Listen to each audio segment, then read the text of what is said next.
berkas sekali lagi, tak usah takut. Ya Bapak Ibu, firman Tuhan sore hari sampai kepada Ibu Pendeta Susi. Kepada Ibu Pendeta Susi kami persilakan. Ya, Bapak Ibu, pada hari ini ya, Rabu pertama di bulan Agustus, acara kita adalah apa yo? Setiap Rabu pertama. Apa Tante Lince? Hah? Setiap Rabu pertama. Doa, ya. Cik Ming pinter, inget loh. Majelisnya malah lupa. Ya, padahal baru datang berapa kali ya. Ya, kita kebaktian doa hari ini ya. Kita mau mendoakan diri pribadi, keluarga, gereja juga mendoakan kota Cirebon serta pemerintah kita, bangsa dan negara Indonesia. Sebelumnya kita dengarkan dulu renungan dari Yeremia 29 ayat 4 sampai 7, mengusahakan kebaikan di tengah situasi sulit. Yuk kita baca ayatnya. Kita baca bertanggapan ya. Beginilah firman Tuhan semesta alam, Allah Israel, kepada semua orang buangan yang diangkut ke dalam pembuangan dari Yerusalem ke Babel.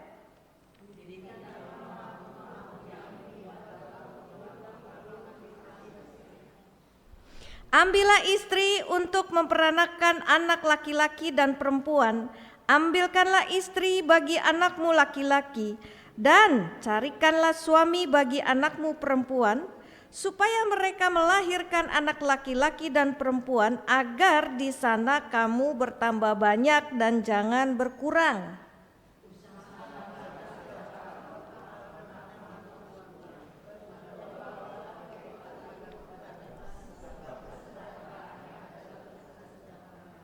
Ya, Bapak Ibu mengusahakan kebaikan di tengah situasi sulit.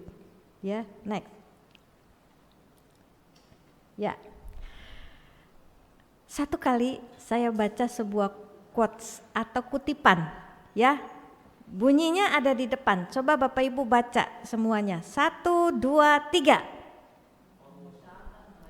Bukan. Tadi, nah ini. Ya. 1, 2, 3.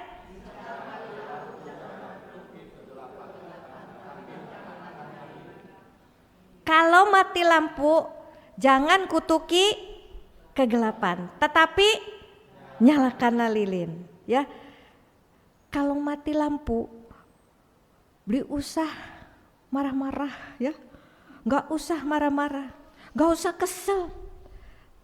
Ambil lilin, nyalakan terang, ya, supaya ada terang di sekitar kegelapan ini. Nah, Bapak Ibu, kutipan ini sebenarnya mau memberi sebuah pesan buat kita. Apa itu pesannya? Jadi di tengah situasi sulit, kita itu diajak untuk aktif mengusahakan kebaikan. Ya. Kutipan ini sangat berbicara sekali kepada saya, khususnya ketika saya menghadapi saat-saat yang sulit, di tengah kondisi tanpa harapan, ya, kondisi yang susah sekali, ya, kita itu tetap diajak untuk bisa mengusahakan kebaikan, tetap jadi terang, tetap jadi garam, tetap jadi berkat buat sekitar kita. Nah, kutipan ini sebenarnya belum nanti ya. Kutipan ini sebenarnya sangat relevan sekali dengan tema kita hari ini, mengusahakan kebaikan di tengah situasi sulit. Jadi kalau Bapak Ibu membaca Yeremia 29, itu konteksnya adalah kehidupan orang-orang Israel yang berada di situasi yang sangat sulit buat mereka. Di mana itu? Di negeri Babel, ya, negeri pembuangan. Jadi orang Israel itu baru saja diserang oleh Raja Nebukadnezar. Nebukadnezar itu adalah Raja Babel. Mereka lalu dibawa ke negeri Babel dan dibiarkan hidup sebagai orang buangan. Namanya juga di negeri orang, ya. di negeri orang tuh bukan jadi orang bebas, tapi jadi orang buangan. Jadi ada yang takut, ada yang gelisah ya, ada yang putus asa. Kalau bahasa sekarang kena mental ya, galau begitu ya. Dan mereka semua berharap bisa cepat kembali ke Yerusalem, kampung halaman mereka di Israel. Tapi di tengah kondisi yang penuh tekanan itu, mereka justru diperintahkan oleh Tuhan untuk mengusahakan kebaikan di tengah-tengah pembuangan mereka. Apa kebaikan yang mesti mereka usahakan? Mencari kesejahteraan kota. Kenapa orang Israel itu harus mencari kesejahteraan kota? Karena kesejahteraan kota itu adalah kesejahteraan orang Israel juga. Jadi kalau orang Israel itu ya mau sejahtera hidupnya, maka mereka harus mengusahakan kesejahteraan kota mereka. Bagaimana caranya, Bapak Ibu? Kan orang Israel ini sendiri sedang susah ya. Mereka ini lagi trauma, mereka ini lagi galau, bahkan ada yang mungkin depresi. Dan mereka gak punya harta benda loh. Itu mereka dari negeri Israel diangkut. Ya, diangkut begitu aja. Rumahnya, hartanya semua ditinggal. Kasihan sebenarnya ya. Harusnya mereka itu dibantu oleh pemerintah di mana mereka tinggal ya. Nah, Bapak Ibu, Tuhan itu memberikan perintahnya buat orang Israel saat mereka ada di pembuangan lewat Nabi Yeremia. Jadi apa yang Tuhan firmankan itu ditulis oleh Nabi Yeremia dalam sebuah surat. Lalu surat itu dikirimkan ke orang-orang Israel yang ada di Babel. Nah, dari surat inilah lalu Yeremia memberitahukan bagaimana mereka bisa mengusahakan kebaikan di tengah situasi sulit. Apa yang harus dilakukan orang Israel? Ini juga yang seharusnya dilakukan oleh kita orang-orang yang percaya kepada Tuhan. Pertama, penting ini ya, orang Israel itu, ya ini dia, harus belajar menerima keputusan dan kehendak Tuhan atas hidup mereka maupun atas bangsa mereka. Bapak Ibu, Tuhan itu sudah memutuskan kalau orang-orang Israel itu harus dibuang karena dosa-dosa yang dilakukan oleh para pemimpin bangsa mereka, raja-raja mereka, ataupun oleh para pemimpin umat Israel. Ya, seperti nabi-nabi begitu ya, imam-imam. Memang tidak semua orang Israel itu melawan Tuhan. Enggak semuanya ya. Jadi waktu itu kan raja-raja ya, bahkan nabi-nabi palsu banyak, semuanya tuh nyembah berhala. Dan itu melawan Tuhan. Enggak semuanya sih melawan Tuhan, nyembah berhala, tidak. Tidak semua orang Israel itu meninggalkan Tuhan. Tapi waktu hukuman dijatuhkan, semua orang itu harus menanggung akibat yang sama. Semua harus ngalamin dibuang ke negeri Babel. Contohnya Daniel. Terus apa lagi? Ayo baca Alkitab nggak di rumah nih? Sadrak. Kalau udah nyebut Sadrak, mestinya teman-temannya tahu semua. Sadrak, Mesak, Abednego. Ya. Sadrak, Mesak, Abednego. Lalu ada Nehemia, ada Esra, ada Mordekai, ada Esther dan lain sebagainya. Nah, Tuhan itu memerintahkan orang Israel itu untuk menerima apa yang jadi keputusan Tuhan atas hidup mereka pribadi lepas pribadi maupun atas bangsa mereka. Karena itu Bapak Ibu, Tuhan itu suruh orang Israel untuk mendirikan rumah, membuat kebun. Coba perhatikan ya, Yeremia 29 ayat yang kelima. Nah ini dia. Dirikanlah rumah untuk kamu diami, buatlah kebun untuk kamu nikmati hasilnya. Jadi memang Tuhan itu suruh orang Israel itu untuk tinggal menetap di negeri pembuangan dengan cara bangun rumah buat kebun.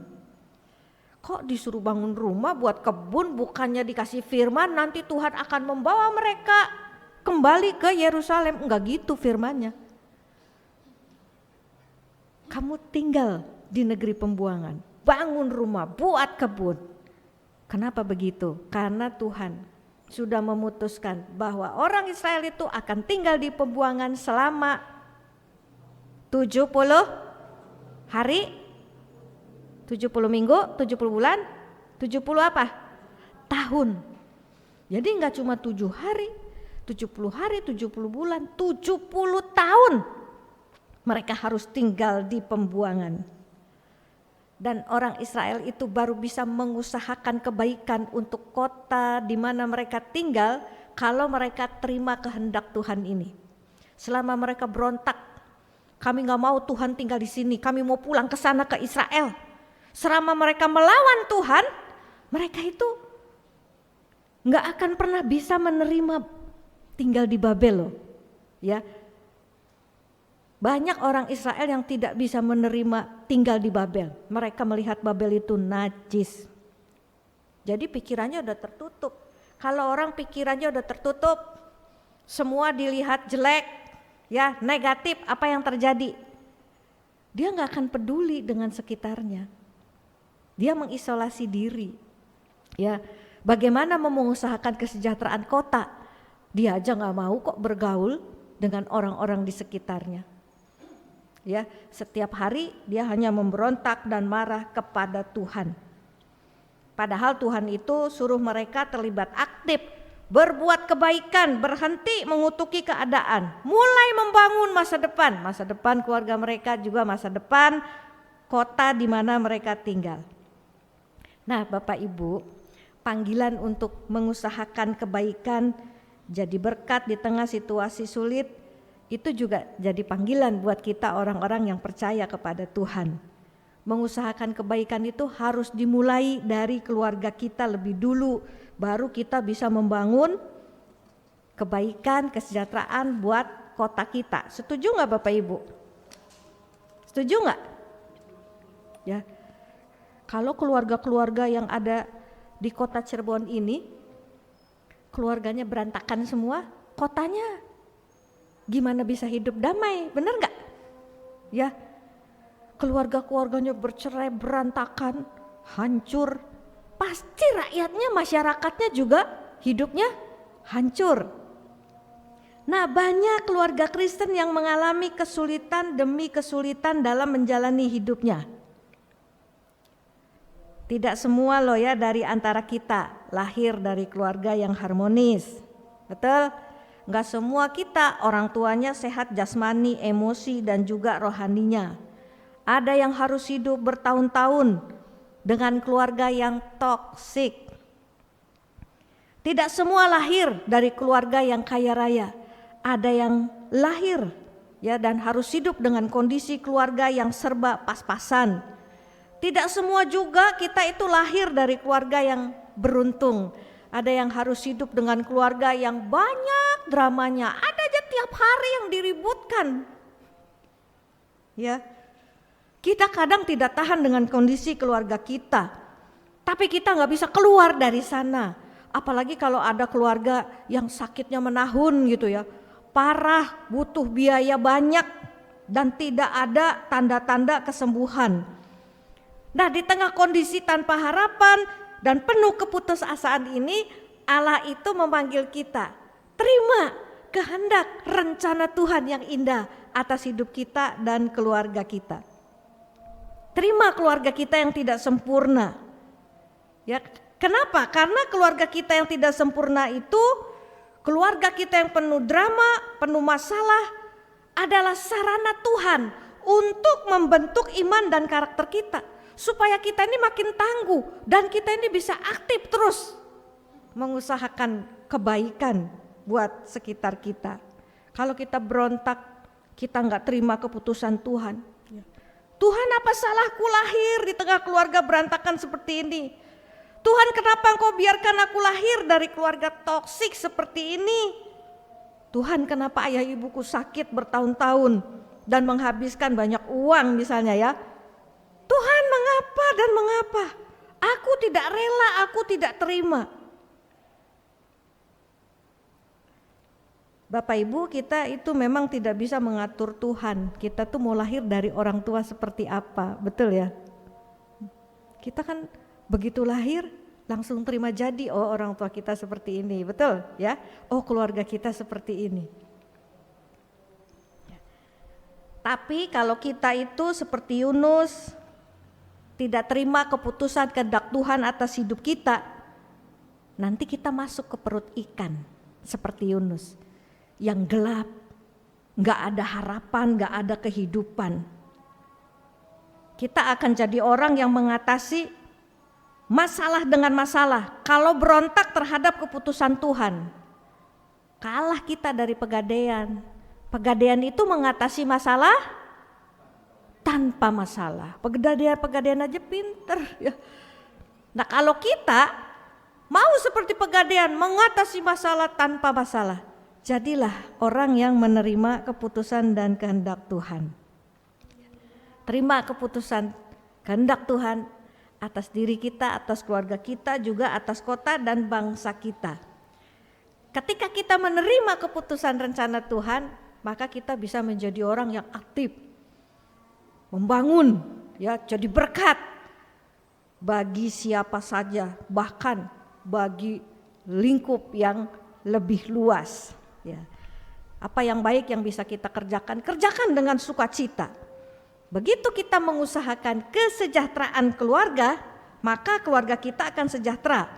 Dan keluarga yang sejahtera itu akan jadi pondasi dari kota yang sejahtera. Keluarga dulu sejahtera, baru kota jadi sejahtera. Amin. Itu yang pertama. Yang kedua, supaya bisa mengusahakan kebaikan di tengah situasi sulit. Yang kedua, kita itu harus melawan keputusasaan dan terus jalani hidup dengan harapan dan semangat baru. Itu harus ada harapan dan semangat baru. Bapak Ibu, orang Israel itu tadi disuruh Tuhan membangun rumah, membuat kebun-kebun, dan selain itu mereka juga harus menjalani hidup. Sampai Tuhan tuh pesannya detil khusus gitu ya. Mereka disuruh mengawinkan anak-anak mereka, lanjutkan hidup perkawinan, keturunan, perkembangan perluasan generasi. Semua harus membangun keluarga, ya, menikah, miliki anak-anak. Nah, ini sebuah cara untuk melawan keputusasaan dan membangun semangat harapan baru. Kalau mereka tidak mau melanjutkan hidup, maka mereka akan mengalami kematian. Bukan kematian fisik, tiba-tiba jadi mati gitu ya, meninggal, bukan. Apa yang mati? Yang mati itu harapannya, semangat hidupnya jadi mati. Kalau orang sudah gak ada semangat hidup, sudah gak ada harapan, orang-orang itu akan jadi orang yang pasif. Mereka tidak mau lagi berbuat baik, berkarya buat sesama, buat lingkungannya, dan ujungnya mereka jadi orang yang tidak berguna. Ya.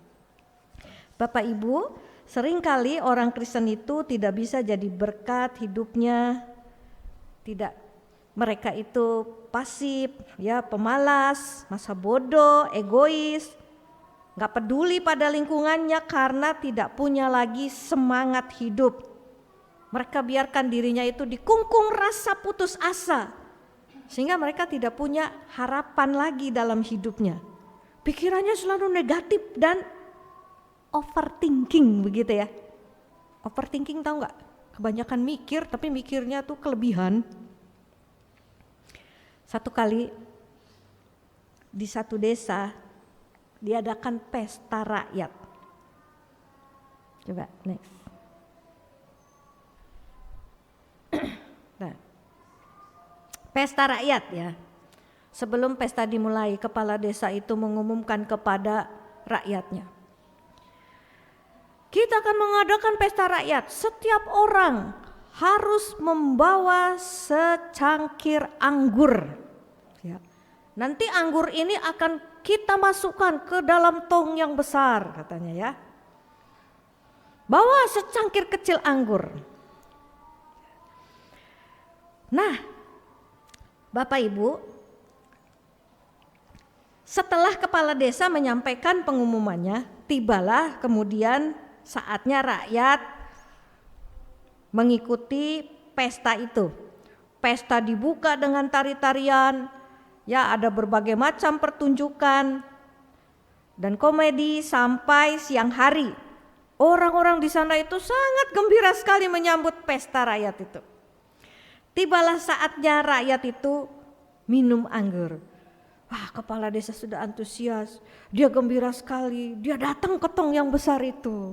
Ya, dia buka tong itu, dia harap bisa melihat anggur yang banyak. Ketika dia buka penutup tong itu, dia lihat, kok tongnya kering, gak ada setetes anggur pun yang ada di tong itu. Dia kaget luar biasa. Kenapa setiap orang tidak bawa anggur ke pesta ini? Sekarang bagaimana kita mau minum? Ya, sukacita pesta hari itu jadi hilang karena tidak ada anggur. Kenapa sampai tidak ada anggur di dalam tong yang besar itu? Ternyata Bapak Ibu, setiap orang yang datang ke pesta itu, semua itu berpikir sama. Cuma secangkir anggur kecil, aku gak usah bawa lah, biar orang lain saja yang bawa. Kalau aku gak bawa secangkir kecil anggur, siapa sih yang tahu? Ya, jadilah mereka tidak membawa anggur ke pesta itu. Ya memang kalau cuma satu orang yang bawa, itu tidak akan berpengaruh terhadap anggur-anggur di dalam tong, betul ya? Tapi kalau setiap orang berpikir hal yang sama dan akhirnya mereka semua tidak membawa anggur, akhirnya tong itu tidak ada anggurnya. Ya, Bapak Ibu, begitulah cara berpikir orang yang tidak punya semangat hidup dan tidak punya harapan. Dia merasa dirinya kecil, tidak berarti. Dia merasa tidak ada gunanya berbuat kebaikan untuk sesamanya. Karena perbuatan baiknya sangat kecil sekali dan enggak akan berpengaruh bagi kehidupan orang banyak. Nah, orang seperti ini tidak akan pernah dapat jadi berkat bagi keluarganya. Apalagi buat gereja juga masyarakat di sekitarnya. Tuhan ingin kita itu terus mengusahakan kebaikan di tengah-tengah kita. Sekalipun kita ada dalam situasi yang sulit. Belajar peka terhadap sekitar kita. Belajar peka terhadap lingkungan di mana kita tinggal. Tuhan mau kita itu terlibat aktif mengerjakan kebaikan, mengerjakan karya Kristus dalam kehidupan umat manusia. Ya.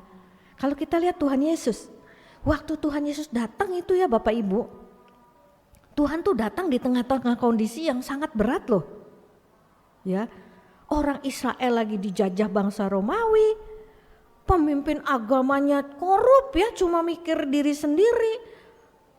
Umat Israel tertekan, orang mau datang ibadah aja susah, mesti punya uang ya. Mereka itu dipaksa membeli segala macam persembahan untuk rumah Tuhan, bait Allah itu, di bait Allah, dan harganya mencekik leher luar biasa. Berat kehidupan yang dijalani oleh orang Israel waktu Tuhan Yesus datang. Tapi itu tidak menghentikan Tuhan untuk berbuat baik. Hebat Tuhan itu. Meski dia dicela, dihina, difitnah, bahkan mau dibunuh, Tuhan itu tetap mengusahakan hal yang baik. Orang buta dibuat sembuh, orang tuli dibikin mendengar, orang bisu dibuat berbicara, orang gak bisa jalan dibikin berjalan, yang sakit disembuhkan, yang kerasukan diusir setannya. Hebat Bapak Ibu. Coba kita lihat ya, Kisah Para Rasul 10 ayat 38. 38 saja Ci bawahnya. Ya. Kita baca sama-sama, yuk. 1, 2, 3. Yaitu tentang Yesus dari Nazaret. Bagaimana Allah mengurapi dia dengan Roh Kudus dan kuat kuasa. Dia yang berjalan berkeliling sambil berbuat baik dan menyembuhkan semua orang yang dikuasai iblis, sebab Allah menyertai dia. Bapak Ibu perhatikan, dia Yesus yang berjalan keliling sambil berbuat baik. Kita berjalan keliling ngapain? Olahraga ya, untuk kebaikan diri. Kita berjalan keliling ngapain? Ya, apa yang kita lakukan ketika kita sehari-hari jalani hidup? Yesus berbuat baik. Kita ngapain? Nah, ini jadi perenungan kita ya Bapak Ibu. Kita boleh sudah lansia, usia sudah lanjut, tapi ingat Bapak Ibu, kita tetap bisa mengusahakan kebaikan. Di gereja kita mungkin sudah gak bisa banyak berbuat apa-apa ya, tapi kita tetap bisa melakukan satu hal. Apa itu? Berdoa. Ya, gereja kita ini bentar lagi mau direnovasi Bapak Ibu, terutama ruangan ini nih serbaguna. Bapak Ibu sekarang persekutuan panas gak? Panas kan? Saya udah keringetan nih, jerojosan ya. Panas, kalau hujannya nyipret-nyipret. Air hujan lebih kencang daripada suara pengkhotbah. Jadi ruangan ini harus direnovasi. Mungkin paling lambat minggu depan sudah akan mulai direnovasi. Jadi kita persekutuannya sementara pindah ke ruang kebaktian ya. Anak sekolah minggu nanti naik di lantai 2 kebaktian sekolah minggunya. Doakan Bapak Ibu supaya renovasi ini dananya cukup, pekerjanya bekerja dengan baik, cepat, cekatan ya, sehingga kita bisa punya ruang ibadah yang lebih baik, yang membuat kita lebih nyaman dan lebih banyak orang mau datang. Ya, itu yang harus kita lakukan. Usahakan kebaikan buat GKI Rahmani selain untuk keluarga kita. Oke Bapak Ibu, ya ingat kita dipanggil Tuhan untuk mengusahakan kebaikan sekalipun di tengah situasi yang sulit. Terima kehendak, keputusan, rencana Tuhan atas hidup kita, keluarga kita, sambil terus dengan semangat, dengan harapan menjalani kehidupan kita, sehingga hidup kita terus jadi berkat, memuliakan Tuhan. Amin.